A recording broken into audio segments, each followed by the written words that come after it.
warahmatullahi wabarakatuh.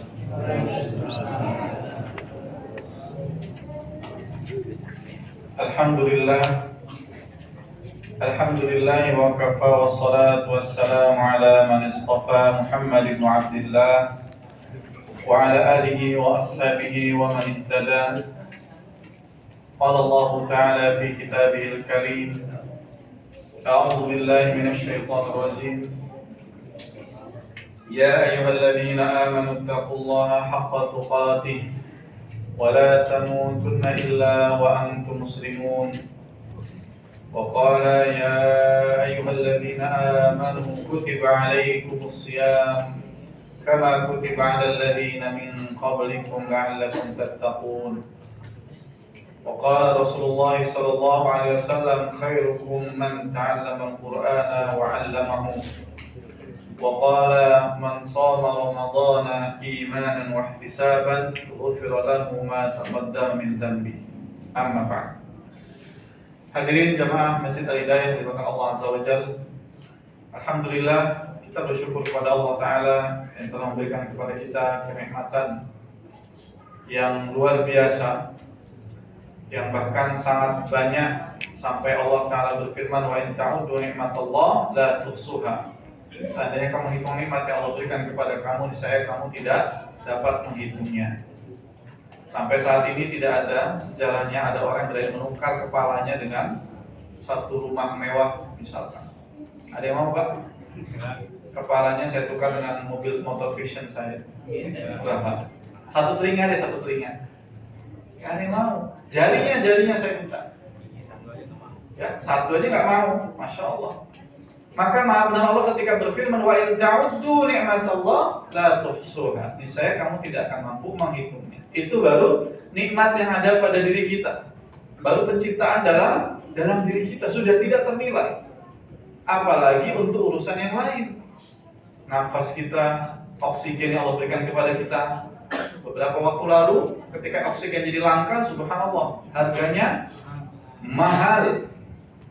Sudah antri, antrian terakhir nggak dapat lagi, habis, orangnya keburu mati, subhanallah. Itu baru oksigen, belum makanan yang Allah tumbuhkan dari bumi dan Allah turunkan dari langit. Maha benar Allah dengan segala firman-Nya. Maka jamaah hadir ma'asyiral muslimin rahimakumullah, sudah sepatutnya kemudian kita bersyukur kepada Allah atas nikmat yang telah Allah berikan kepada kita. Tidak terbantahkan bahwasanya Allah lah yang memberikan rezeki kepada kita. Karena Dia yang telah menciptakan kita. Allahul ladzi khalaqakum, kata Allah dalam surah Ar-Rum. Tsumma razaqakum. Allah yang telah menciptakan kamu, kemudian memberikan rezeki kepada kamu. Tsumma yumitukum, kemudian mematikan kamu. Tsumma yuhyikum, kemudian menghidupkan kamu kembali. Hal min syurakaikum man yaf'alu min dzalikum min syai', kata Allah. Adakah Tuhan-Tuhan yang kamu sembah selain Allah? Adakah makhluk yang kamu jadikan Tuhan selain Allah itu mampu melakukan perkara-perkara tersebut? Mencipta, memberikan rezeki, mematikan, dan menghidupkan kembali. Subhanahu wa ta'ala amma yusyrikun, kata Allah. Maha suci Allah, mustahil. Gak ada yang bisa membuat 4 perkara tersebut. Ini sekaligus menjadi 4 syarat menjadi Tuhan. Kalau ada makhluk ngaku jadi Tuhan, maka kasih 4 syarat ini. Kalau dia sanggup memberikan 4 syarat ini, atau siapapun yang dianggap manusia sebagai Tuhan, lihat cara ciri-ciri 4 ini. Kalau tidak ada pada zat tersebut kemampuan untuk 4 perkara ini, maka batal. Tuhannya menjadi batal, atau sifat ketuhanan menjadi hilang. Yang pertama apa? Mencipta.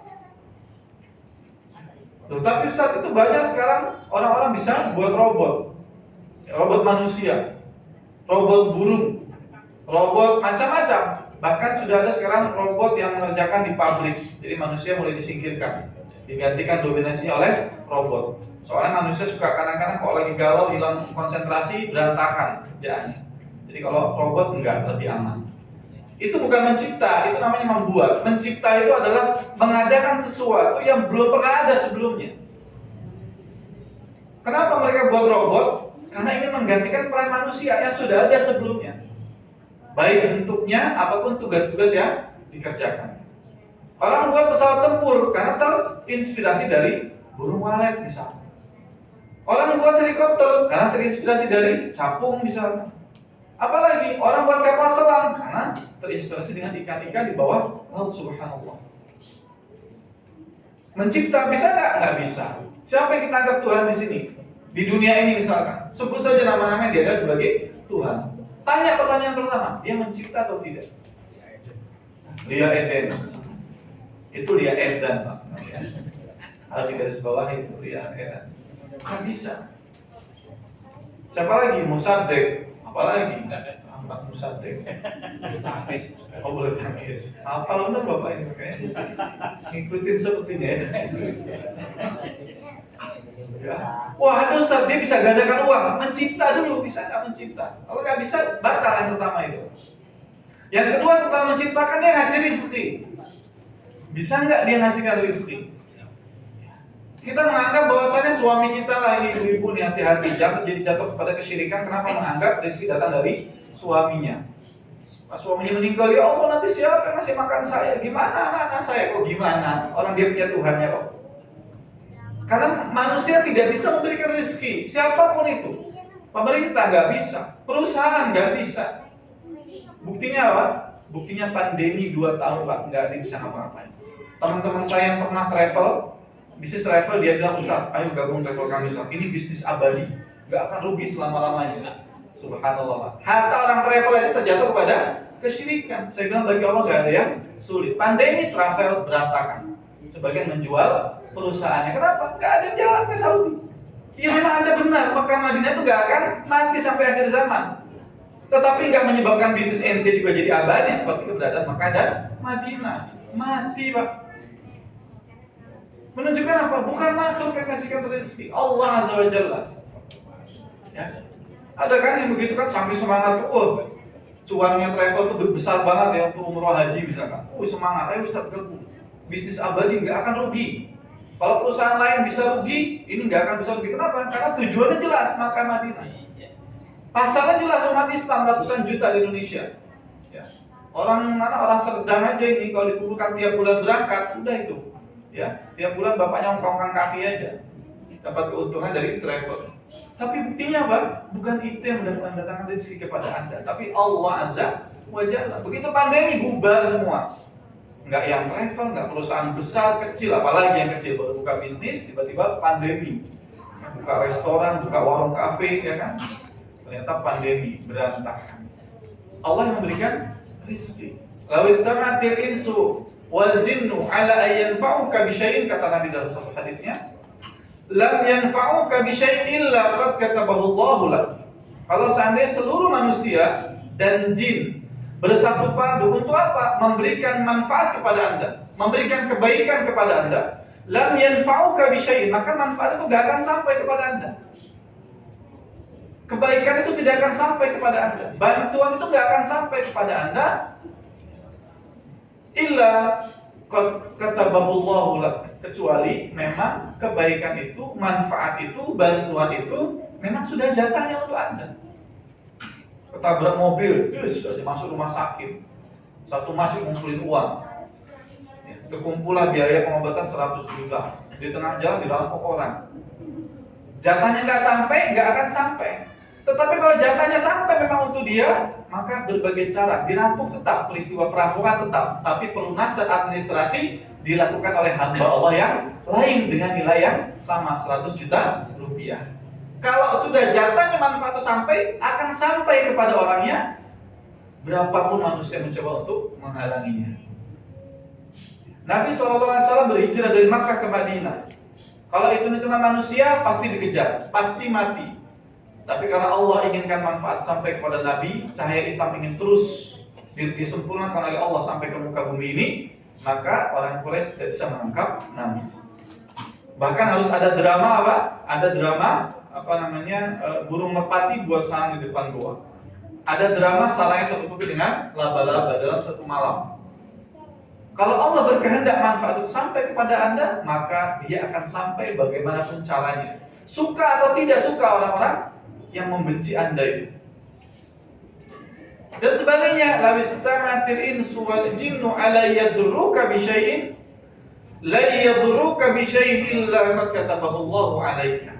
Begitu juga kalau seluruh dunia manusia musuh-musuh kalian bersatu padu untuk menghancurkan kalian, untuk menimbulkan mudarat kepada kalian, untuk mencelakakan kalian, la yadurruka bi syai'in, maka sesuatu itu tidak akan memudaratkan kalian illa qad katabahu Allahu 'alaika, kecuali memang mudarat itu sudah jatahnya menimpa kita. Ya. Makanya kalau orang di medan perang itu yang mati bukan karena di medan perang, memang jatahnya mati di sana. Para sahabat banyak mati atau meninggal dunia bukan di medan perang. Sampai Khalid bin Walid merasa sedih, kenapa matinya harus di atas tempat tidur, mati di tempat perang yang diidam-idamkan tidak terjadi. Memang matinya nggak di sana. Justru subhanallah, di antara hikmah kenapa Allah gelari atau Nabi menggelarkan Khalid bin Walid itu sebagai Saifullah al-Maslul, pedang Allah senantiasa terhunus. Itu sekalian menjadi hikmah kenapa Khalid matinya diranjang. Karena Saifullah al-Maslul tidak mungkin mati di medan perang. Bisa dipahami ya? Ini subhanallah hikmah kenapa Nabi menamakan Khalid bin Walid itu sebagai pedang Allah senantiasa terhunus. Kalau dia mati di medan perang, artinya pedangnya patah, dan pedang Allah nggak mungkin patah. Biasa, sampai gelarnya saja punya hikmah. Para ulama menerjemahkan itu kenapa dinamakan Saifullah al-Maslul. Masa pedang Allah patah di medan perang mati? Gak lucu. Dia harus mati secara normal ketika pedangnya sedang disarungkan. Subhanallah. Jadi yang kedua apa? Memberikan rizki, bukan manusia, bukan siapapun yang kita anggap dia punya kemampuan. Ya, datang ke kuburan orang-orang soleh. Apalagi kemudian datang ke pohon-pohonan keramat. Nanti ini mau akhir Ramadan nih, ya orang pada ziarah ke dalam kuburan kemana-mana. Ya. Apa Pak? Ya, yang mungkin kalau bersih-bersih ya syukur lah, ya alhamdulillah kan jadi bersih ke makamnya. Tapi kalau untuk yang lain ibadah, maka tidak dia dapatkan manfaat apapun. Yang ketiga apa? Mematikan. Dia bisa mematikan atau tidak? Gak ada yang bisa. Tadi kalau dia mau memudaratkan kita, kalau Allah tidak kehendaki gak akan terjadi. Dia mau bunuh Nabi itu, mau dibunuh nggak dapat. Ya, dipersekusi nggak kenal. Hanya diusir aja Nabi akhirnya. Itu pun karena perintah Allah, bukan karena pengusiran orang-orang Quraisy, bukan karena perintah Allah. Muhammad kan hijrah, bukan karena pengusiran.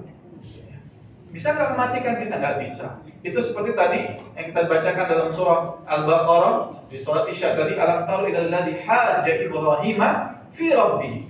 Apa kamu tidak memperhatikan ketika Ibrahim beradu argumen dengan rajanya? Untuk apa? Untuk mendatangkan kekuasaan, untuk mendatangkan kekuatan Tuhan kamu. Kata Nabi Ibrahim, qala rabbiyalladzi yuhyi wa yumiit.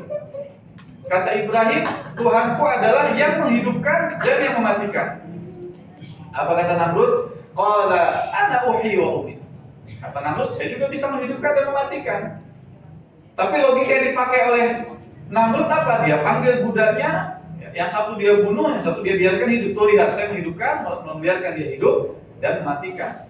Membunuh yang satunya, subhanallah. Itu kan logika-logika dungu kalau kata orang milenial hari ini. Lah dia sudah hidup, kita hidupkan siapa? Kan pertanyaannya begitu.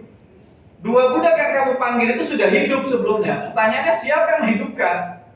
Kan bukan rajanya, tapi Allah Azza wa Jalla.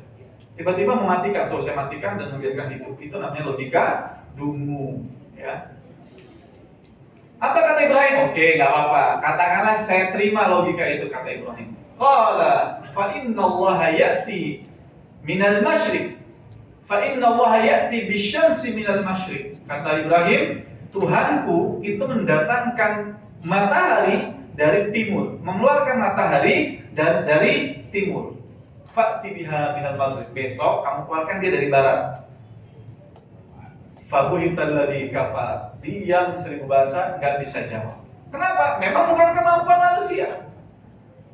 Jadi mematikan dan kemudian menghidupkan kembali itu adalah haknya mutlak milik Allah. Jadi kalau ngaku Tuhan atau dianggap sebagai Tuhan, nggak punya 4 syarat ini, batal Pak.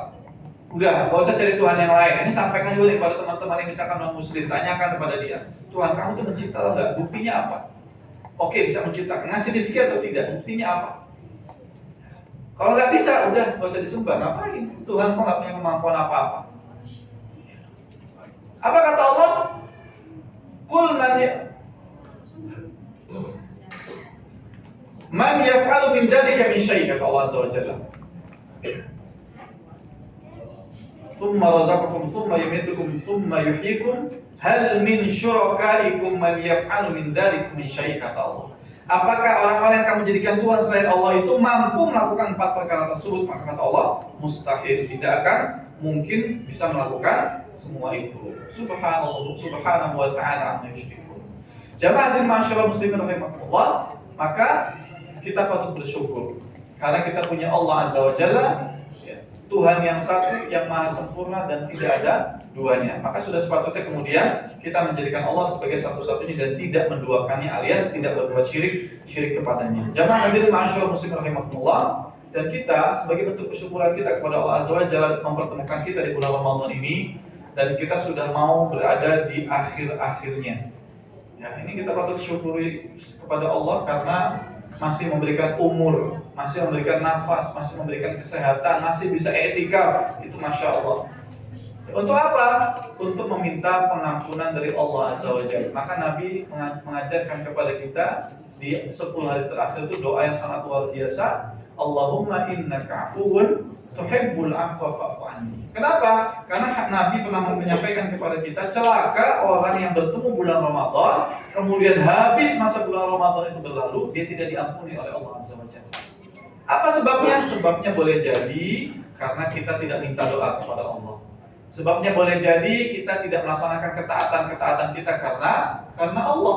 Karena ketaatan yang kita lakukan bukan karena Allah, maka itu hanya menyebabkan akan menentang kita nanti di akhirat, akan menyebabkan kita akan disungkurkan ke dalam api neraka. Seperti hadis Nabi yang panjang terkait 3 orang dengan amal soleh yang luar biasa, yaitu orang yang mati, orang yang berjihad di jalan Allah, kemudian ahli Quran, dan juga orang yang bersedekah di jalannya.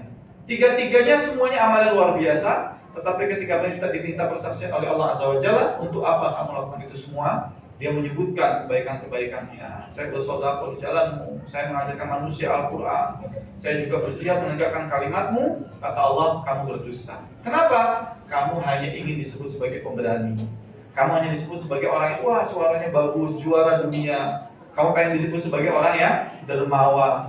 Dan itu sudah kamu dapatkan di dunia. Qala qatila. Itu sudah disampaikan. Di dunia sudah dapatkan itu. Oh iya, si fulan itu luar biasa, pemberani, hebat, jihad di mana-mana dia berangkat. Oh iya, memang luar biasa. Ini masjid semuanya ini sumbangan atas dia seorang, luar biasa. Sudah didapatkan puja-pujian itu di dunia. Maka kata Allah, kamu berdusta. Kamu sudah dapatkan semua yang kamu niatkan di dunia tadi. Sekarang di akhirat tidak mendapat apa-apa bagian daripada yang dia lakukan. Apa masalahnya? Karena salah niat.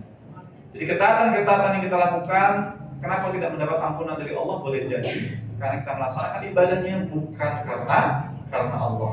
Maka di sisa-sisa terakhir bulan Ramadan ini, kita minta taufik dari Allah Azza wa Jalla agar diberikan keistiqomahan, agar diberikan keteguhan hati, agar diberikan niat yang ikhlas dalam melaksanakan ketaatan kepadanya, dan juga mudah-mudahan kalau kita selesai lolos menjadi orang bertakwa, Allah bantu kita untuk mempertahankan status tersebut sampai wafatnya kita bertemu Allah nanti Azza wa Jalla. Demikian jamaah hadirin ma'asyiral muslimin yang saya sampaikan. Mohon maaf atas segala kekeliruan. Barakallahu fikum, subhanaka wa bihamdika, asyhadu an la ilaha illa anta, astaghfiruka wa atubu ilaik. Wassalamualaikum warahmatullahi wabarakatuh.